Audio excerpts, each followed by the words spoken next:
Bold stories, cinematic vision. What's your medium? An art canvas, music, the open road. Who defines how stories are told? Writing, photos, rhythm, movement. This is where dreams and visions collide. This is legacy built through vision. Yeah. They already know what it is when they hear them drums, though. Come on. Yeah. Come on. Hey. Come on. Hey. You're left, you're right now. Left, you're right now. Come on. Yeah. Let's get it.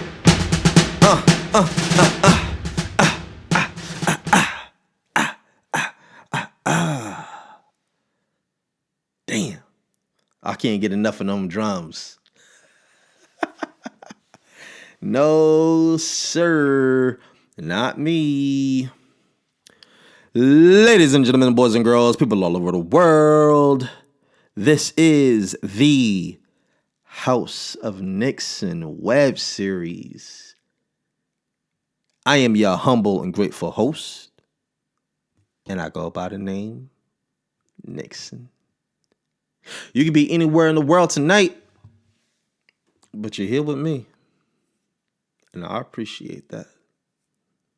No, really, I do. Man, how everybody doing, man? What's going on? How is everyone doing? I hope you all out there been having a good week.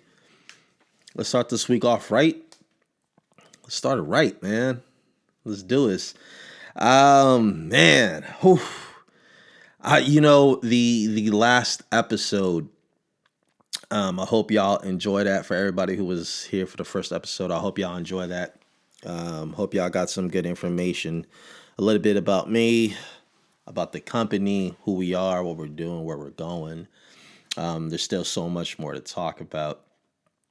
And I went back to that first video and I was watching myself. I went back to go listen, and someone had pointed it out too, like, yo, I had my hands all over the microphone. I was just adjusting the microphone, the pop filter, everything. And so I went back to go look at it, and I'm like, yo, yeah, they're right for sure. It was one of those things where it was just like, what was the name of that movie? Talladega Nights. And I felt like Ricky Bobby. I got to do something with my hands. I don't know what to do with my hands. Like, I don't know what to do with my hands. So my hands was all over the microphone. I just kept adjusting it. And like I said, we're working in a, obviously not in the best conditions, but we're making it work. So I have to have things all set up, not in the way that I really wanted it. But for now, this is going to work. It's going to get the job done. And the setup, so as I'm looking at the camera, it's not the way that it should be, I guess, at least from my perspective. So I'm constantly adjusting. From my view, the pop filter is like blocking my face. I don't know. I had to do some more adjustments with the microphones and the camera view and all of that good stuff and the lighting. Anyway, listen, if you work with, the technical, is it the technical? I don't know. If you work with microphones and cameras and all that stuff, hit me up. Hit me up. Because I for sure don't know what I'm doing. As I've said before, I'm just a dude with a microphone. That's it, baby. That's it. So there was some lessons learned from that first episode. And I was kind of just freestyling that last one. The format may change as we grow, as we learn, as we figure things out, as people drop comments in the on the YouTube page, because for these videos, they're all long form. Sorry, they're all long form content. So you have to get these on YouTube. You can see like little clips on my website, houseofnixon.com, and whatever else that I post on my IG account, which is at the author Nixon. But this content, this is all long form, so it's on the YouTube. So whatever comments y'all drop, I'll see them. So if y'all see that I'm doing something wrong, if y'all have any suggestions, if y'all know something that I don't know, please hit me up. Let me know.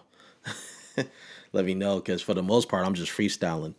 And that's basically what I was doing the last episode. We was just freestyling it. But we're back, man. Second episode is going to be a little bit more structured, because I really do want to get this piece out about the publishing game and the rap game, which is such an interesting concept, if you ask me. But yeah, so anyway, as y'all know, I am here in Malmö, Sweden. I've been here for a few weeks now, going on a month, and just taking care of a few things. And it's a little chilly out here. The weather's a little brisk, little crisp. But it's so funny because I think that it's actually good for your health. I have absolutely no science backing information behind that, so don't fact check me. But I feel like something about the cold weather actually just makes you feel better. I don't know. Or it could be that I was just in the heat for so long. I was down in Saranda, Albania for 6 months. And it is southern Albania, and it basically borders Greece. So Greece is less than a 20-minute drive. That's how close you are to Greece.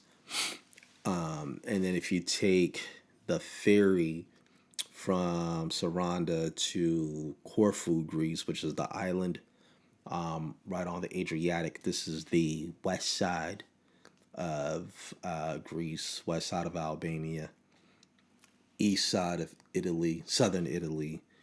The Adriatic Sea comes down, right? And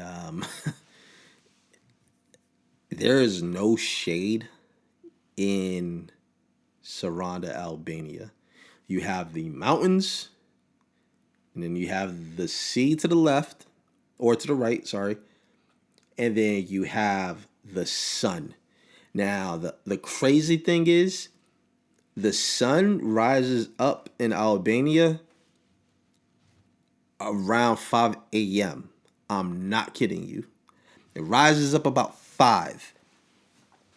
So I had a routine where I would get up and I would go take my walk. It'd be about 2 miles. I would take a little 2-mile walk. But Albania is super hilly, mountains all over the place. So I would take a little 2-mile walk, go around, up the mountain, come back down, come back up the mountain, and then I would get my coffee, and then I would sit there for about, I don't know, roughly an hour and a half, almost 2 hours, just sipping my coffee, and then I'll get to work by 10 a.m. Excuse me. Now, if you are not outside of the house by like 6, you're going to be in a rough situation, because by 9ish, 10 a.m. it is hot, blazing hot, with nowhere to hide. There's no shade. I kid you not. And that heat is just bouncing off the concrete, because this is old European town. So, it's not like what we have in America. This is just concrete rocks, and so it just attracts that heat. So everything is hot, and like there's barely trees. So again, there's no shade, and then you have the humidity coming off the sea. It is a rough situation, and from about 11, and I kid you not, I listen. I'm not exaggerating when I say this, but from 11 a.m. to about 4, 5 o'clock, it is a ghost town. Nobody's outside. You can't be outside. You're hot. It's burning. It's an inferno. No bullshit. Damn, I cursed again. Anyway, it's an inferno, and you'll be in the house, shades down, and you're just doing whatever you have to do. And for those of you who haven't been to like Italy, or I would say like southern Italy mostly, because southern Italy is still very, very old school, like the Lecce area, Bari, Monopoly. This is the Puglia region, the heel of Italy, and Albania is the same way. Greece was the same way. Like they have these little units in each room, and that's your AC. And in Saranda, especially during tourist season, yeah, the power will go out constantly. So you're just being there sweating.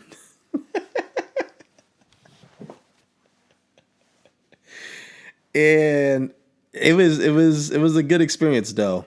But yeah, I was blessed in the Balkans heat, right?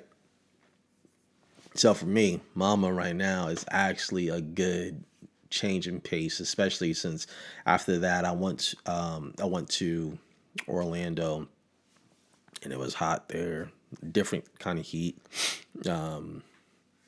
But if you could make it in southern Albania, you could make it anywhere. Yeah. But yeah, so now I'm here, and Mama been here for, like I said, almost a month, and it's crazy because I'm going back and forth with just like the languages. I was studying Swedish at one point. I'm at the point where I can read Swedish, but like listening to the Swedes talk, it is tough because they speak so fast, and the way they speak in Mama, which is southern Sweden, compared to how they speak up in Stockholm, which is North Sweden, is very, very different. And then everything in between, the dialects and the accents are completely different. So I don't really have too much practice speaking Swedish, but I could read it. And then, the other problem too is that the Swedish people are so accommodating. And when they realize that you don't speak Swedish, they just automatically just start speaking English to you. So you don't really get the reps. You can't really practice because you start fumbling over words, and they just automatically just go to English trying to help you out. But it makes your learning process slow versus when I started learning Italian. And right now I'm A1 certified. Yeah. Yeah. 80 hour 80 hours of A1 level. I'm studying my A2 right now, which is possibly another 120 something hours of study time. And then I'll go take that certification, and it's only going to take that long only because currently I'm in another country, speaking Swedish. Not speaking Swedish, but listening to Swedish and reading Swedish everywhere I go. So it's kind of slowing down my learning process. But yeah, versus speaking Italian, man, when I was speaking to some Italian folks, You just have to say 2 or 3 words in Italian, and then they'll just, so they'll just keep speaking Italian to you. And I had one guy, and this is when I was in Albania, and he didn't speak a lick of English. Um, and he didn't speak Albanian either, but he was from, I think he was Bolognese. He was from Bologna, I believe, if I remember correctly. And I said a few words to him. I was just like, "Buongiorno, signore," and he took that as an invitation to a full conversation. And I remember standing there with him, and he's talking to me, and I'm just like nodding my head. I'm like, "See, see." So he's just going on this full conversation, and I'm just standing there. I'm not saying anything but yes to him. And he just keeps going and keep going and keep going. And then he'll ask me a question, and then I'll just be like,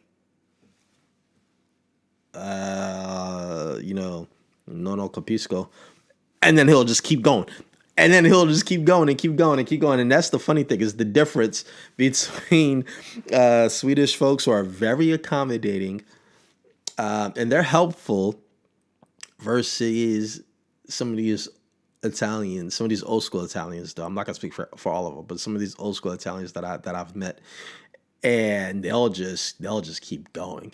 So I actually learned more because I was forced into these conversations where your brain has to start thinking in that language.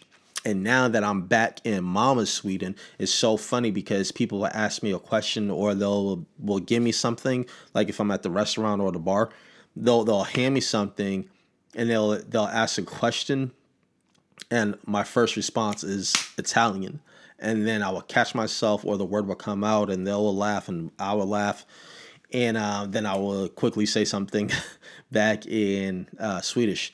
But it's weird because if it's like a yes or no question, my brain doesn't go yes. It goes si or ya,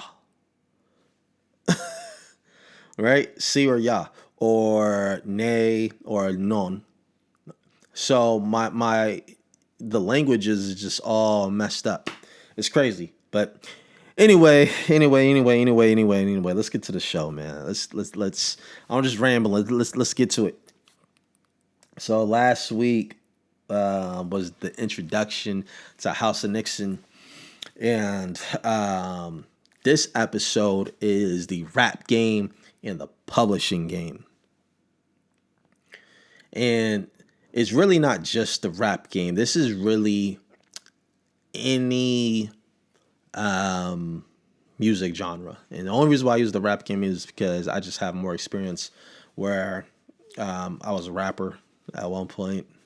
I was like your local town rapper.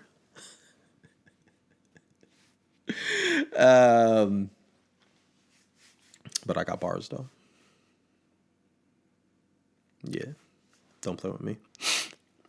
So I just use the rap game, but this is for any genre of music, and the principles of it still hold the same. And when you look at the music industry and you look at the publishing industry, the bones, the structure of the building are the same. Different product, but everything is the same.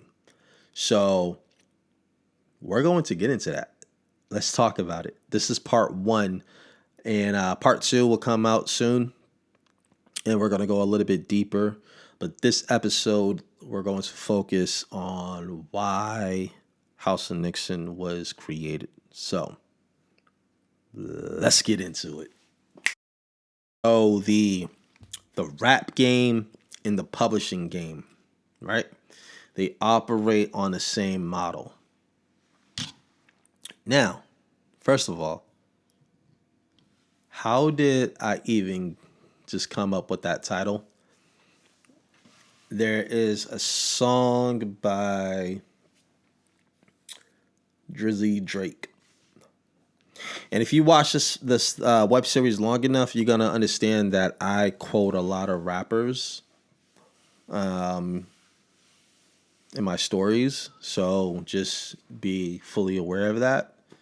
And there's a song by Drake called "Come Through," and he's rapping. This was on the "Nothing Is the Same" album, and he says the the rap game and crack game ain't that different, you know. Last album had a boom of something different, you know, and you know something like that, right? Hey, don't fact check me. Just do your Googles.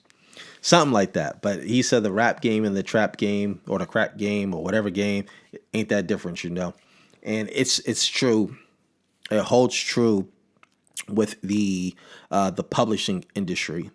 So you have the music label, you have the publisher, you have the artist, and then you have the author. You have the album, and then you have the book. Now, why is that important to break down? It's because at the top of that model, whether you're the publisher or the music label, they are usually fronting the bill, the cost for everything. And once you get signed to a music label, typically what ends up happening is that they give you an advance. And when you get signed to a publishing company, you get issued an advance. Now, the only thing that I'm not too sure about with the music one, and it honestly probably is the same thing, is that with music, or I should say with the publishing world, typically the size of your advance gives you a good indication of how much marketing they're going to put behind your book, behind your project. And when you are a new author, you're usually unproven. Excuse me, it's all this coffee. My bad. But you're usually a new author. So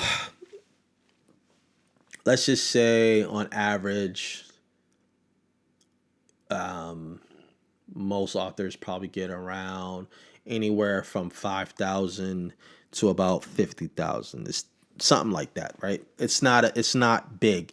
Trust me, you're not getting rich off of signing a traditional publishing deal.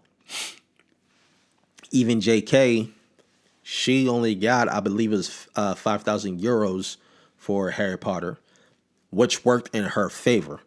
And the reason why that worked in her favor is because the deal was so small that once she started making sales, she sold more than that 5,000.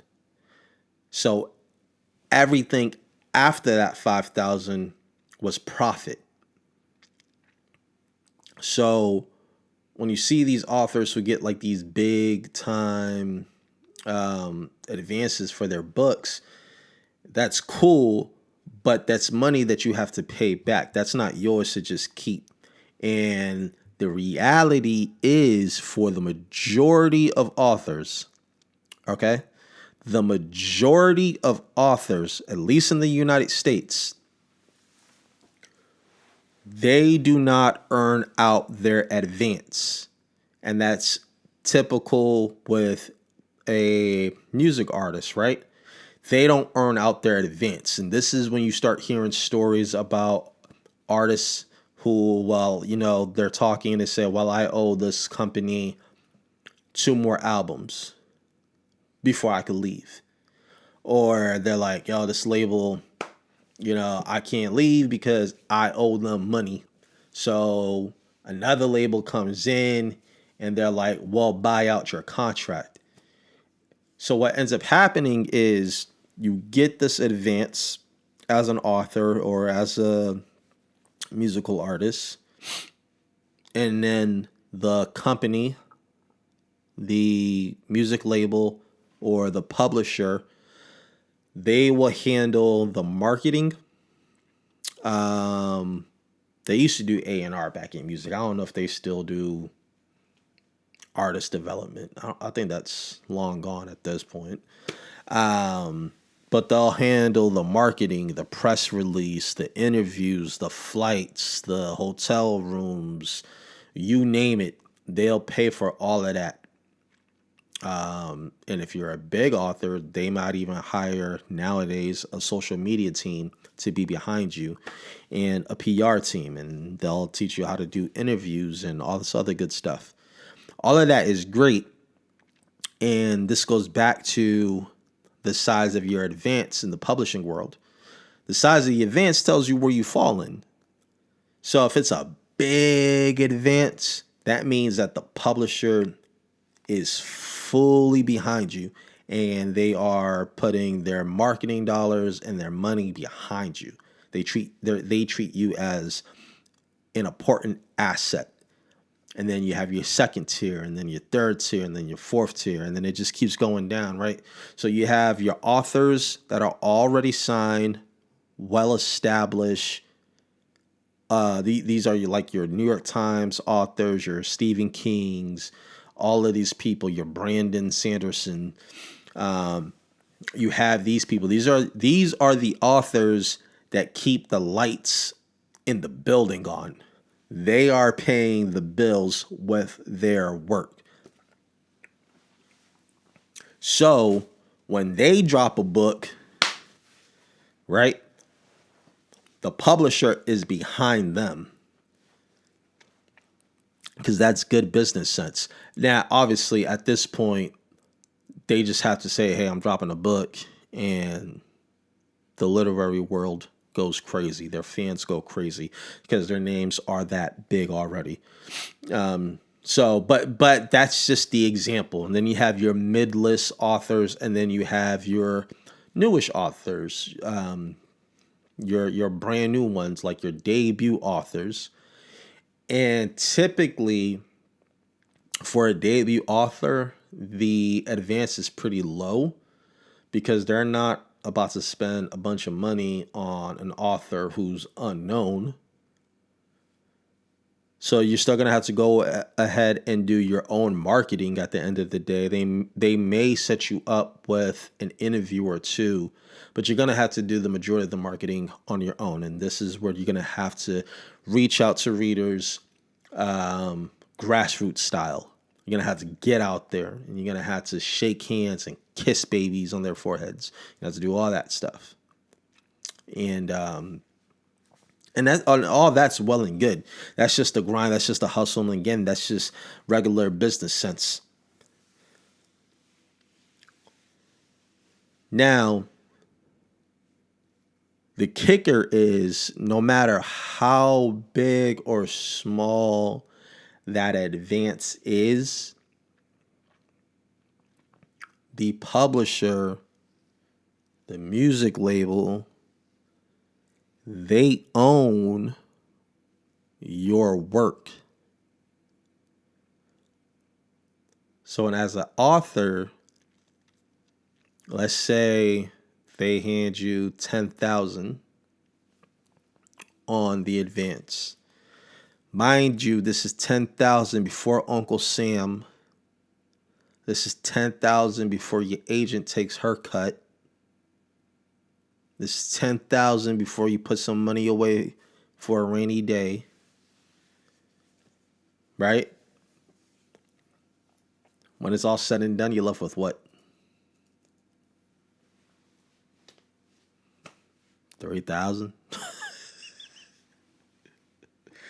$5,000 if you're lucky.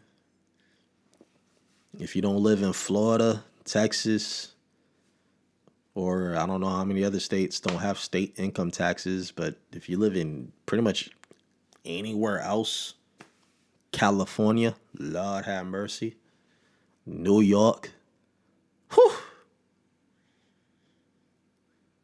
Massachusetts, how much money are you actually walking away with? when it's all said and done. You're still going to be broke. The only difference is that book that you wrote isn't yours anymore. I find it funny. I really do. I really do find it funny because it's an interesting thing to me. And I get the business model, so I'm not even tripping off of that. Um, it's some other things that we'll discuss in the third episode.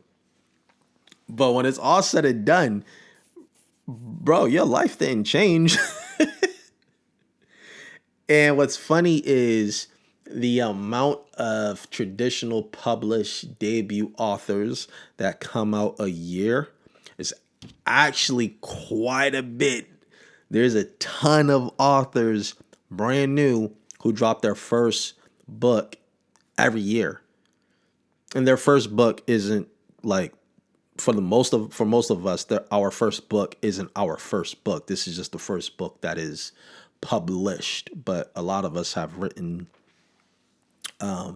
books prior to this. Like I've had 2 books plus a memoir that I've written many years before this.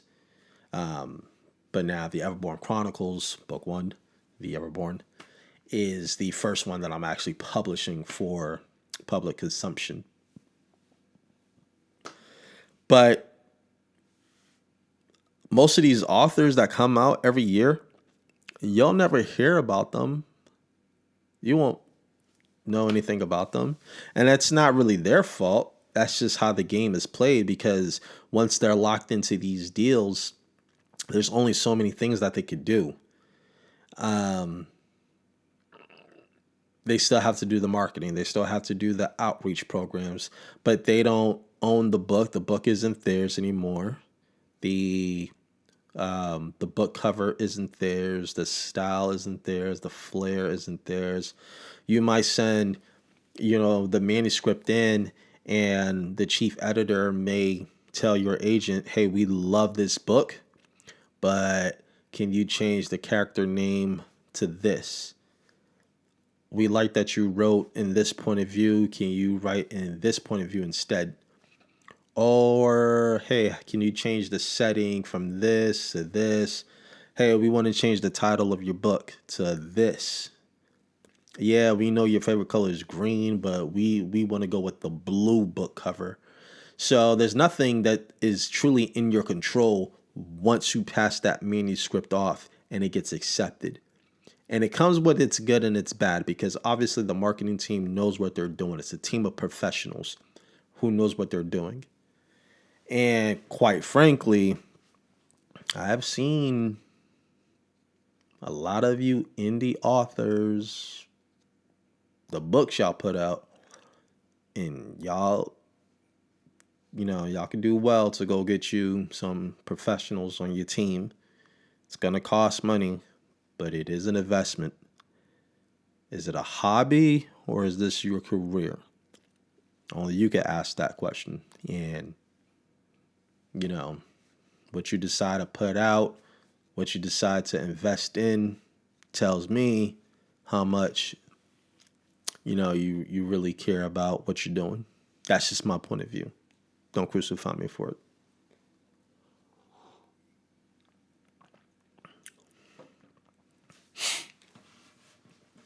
So, Nipsey Hussle, God rest the dead.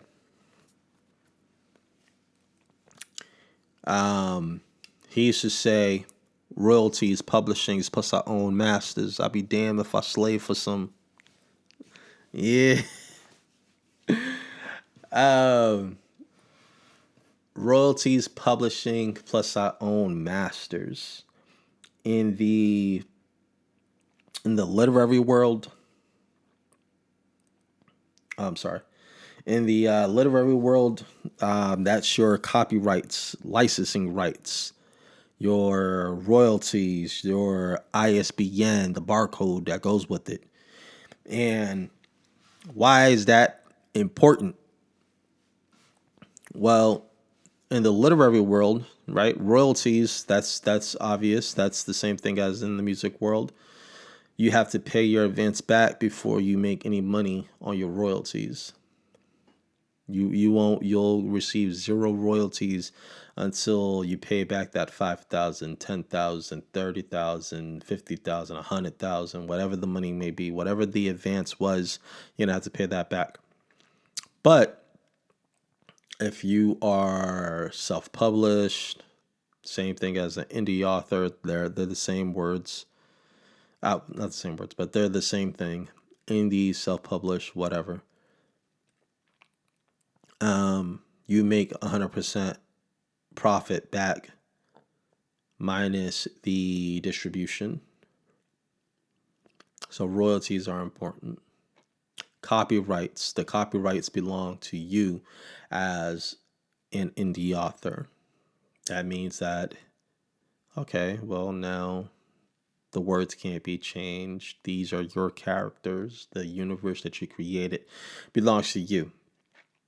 Now, the most important thing, personally to me, and again, this is all opinion, but the most important thing to me is that ISBN. The ISBN, when you look on the book, back of the book, and there's that barcode on the bottom right. You're going to see the barcode with the lines all over there. And then there's the numbers up top, which is basically the book's social security number. When you run those numbers back, it'll tell you exactly who published the book. It may go back to, I don't want to say any publishers' names. Let's just say the top five publishers. You run those security numbers back, the ISBN numbers back, and it's going to go to a publisher that says who published the book. That means that they own the book. So anything in the future that pops up that has to deal with that book, they go to the publisher, not you, the author. Whereas with my book, The Everborn Chronicles, you trace that ISBN number back, it doesn't even go back to NIXON. It doesn't even go to me. You follow the number back and you pull it up. Publisher on record is House of NIXON, not me. And the reason for that is tax write-offs.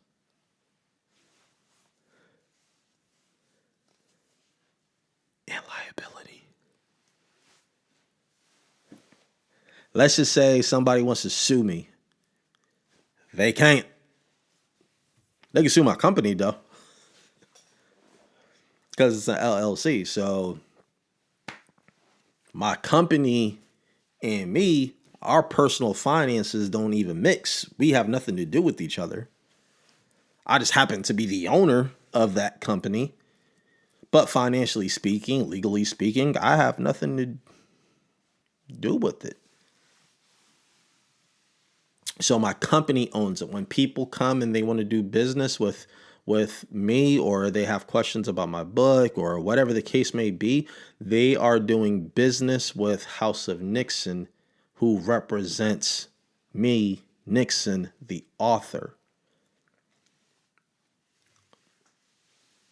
So everything that I've done on the production side of producing the book, whether that be setting up the company, which obviously I had to pay with my own money at first, but after I set up the company and after I got the business bank account, the book covers, the editing, the laptop, the notebook, the website, whatever you could think of, traveling to Lecce, Italy, coming back, going to Greece, coming back, the plane tickets back to America, going back to mama, anything and everything, the cell phones, anything that you could think of that you use for more than 1 second to do something for your business, come tax season, hey, those are all write-offs. Now, it doesn't matter if you're operating in the red. Like I said on the last episode, I'm operating in the red because the startup cost was great for what I was building. I had a lot of startup costs. So my book may not offset those costs on the first one, which is fine because we're playing the long game. We don't care about sales. We hold on. Hold on. We care about sales, but we understand that it's a marathon and not a race. So I understand that the first book may not sell as much as most people would want, but we're playing the long game. And the long game is this whole series. And then you get to that point where people retroactively go back and buy the first one because everyone's talking about the second or the third one. But like I said, I'm operating out of the red as it is. And that second book is probably going to be me operating out of the red as well. But those are all tax write-offs, and that's super important. And when people hit me up or they want to do business with me or some type of collaboration with me, it just looks different when they go to a company page or they go to a company IG, or there's a company email address attached to it. It's just very different. And I know some of you have seen the website, and as y'all can see, the website is completely different than a lot of authors because too many authors are operating as just authors. You need to operate as a business. If you're going to self-publish, personally speaking, if you're going to self-publish, then make sure you do it the business way. Go ahead and get you the company started, get you the business debit card or credit card, and start putting the expenses on there and start building a track record. And then you own the ISBN. And once you own the ISBN, that book is yours forever unless you decide you want to sell it. That's it. So I'm checking my notes over here.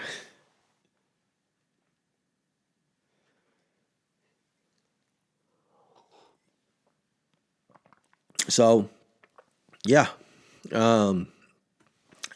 Anyway, so that's why House of Nixon was created. So it starts off like this. I wanted to write the book, but then I couldn't just write the book. I had to start the company. Now y'all know why I started the company. And the reason is for legal reasons. Legal reasons, tax write-offs, and ownership. Ownership. If you're going to do anything, make sure you own that bit. Don't just go out here giving your book out to these publishers where they own it. And another thing about what happens when you sign with a publisher or a music label is that your book doesn't have to come out. Your music doesn't have to come out. There are many authors whose book is just sitting on a shelf somewhere in a high-rise top 5 publishers building. There are many musical artists whose music hasn't come out, or their album drops and you'll hear them, they'll say it all the time. Man, the album came out and I went to go listen to my own album and it was like 2-3 songs missing. Or it'd be a group project, right? And the album would come out and it'd be like, yo, my verse was cut off the song and they didn't even tell me. Yeah, because it's not yours. You don't own it. What you think this is? You don't own it. It belongs to the publisher. The publisher could do whatever they want. I mean, the music label. But same for the publisher could do whatever they want. And if they feel that, hey, you know what, timing isn't right for us to release your book because of what the competition is doing, or tough luck, the type of story that you wrote just isn't in the market anymore. Like the market has shifted to something else. Tough luck. Then your book just sits on the shelf. There were many authors when Harry Potter came out and it started doing really good. There were many authors who try to recreate the Harry Potter experience. And whether the book was good or not didn't matter.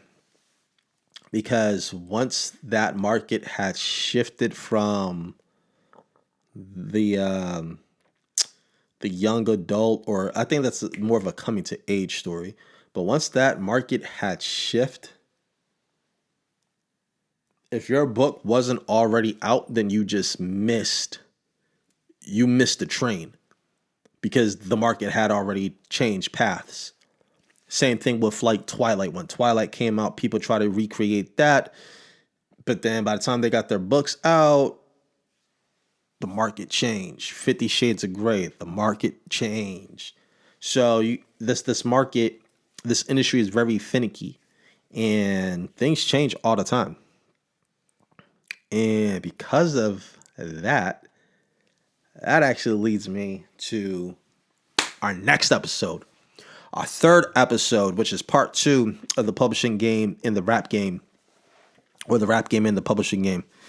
And episode 3, we're going to talk a little bit more about why I created we're going to talk about why I went indie. And why I went indie is very, very, very, very, very important. If you watch the first episode, if you're watching this episode, and you watch the third episode, if you get nothing out of these first 2 episodes,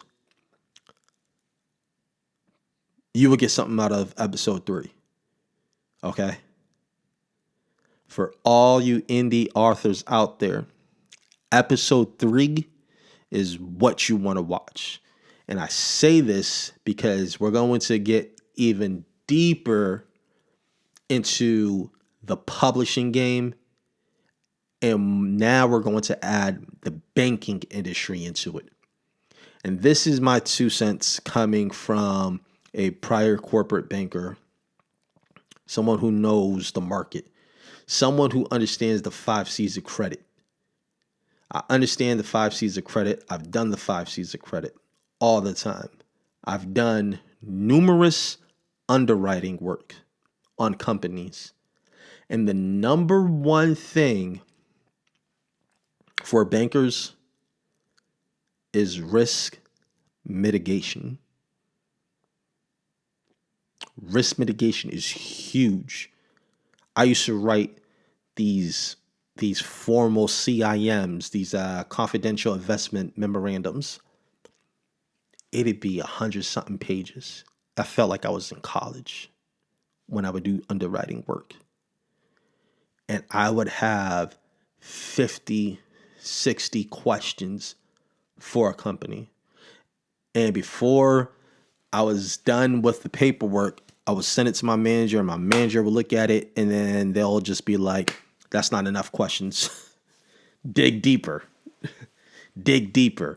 And what I could tell you is when you get into these meetings and you're sitting face to face with a client or a prospect, you start asking certain questions and you immediately know what company knows what they're talking about and who doesn't. Immediately. So how does that tie into publishing?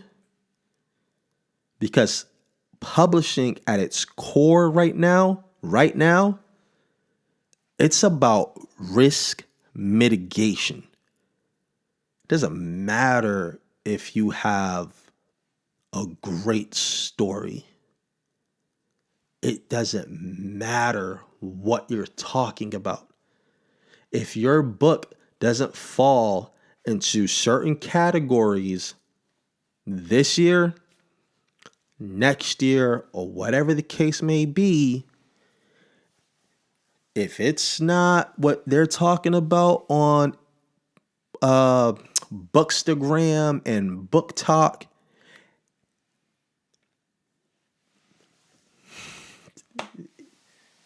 hey, a word's enough for the wise, man. A word is enough for the wise, man. Y'all gonna have to follow me at the author NIXON on all social platforms. Follow me at House of NIXON on YouTube. Episode 3, the rap game and the publishing game, part 2 is coming out. And if you want to know why, as an author, why you should go indie and stop doing query letters, watch next week's episode. Watch episode 3 again. And the reason why I went indie, I'm going to tell you this right now.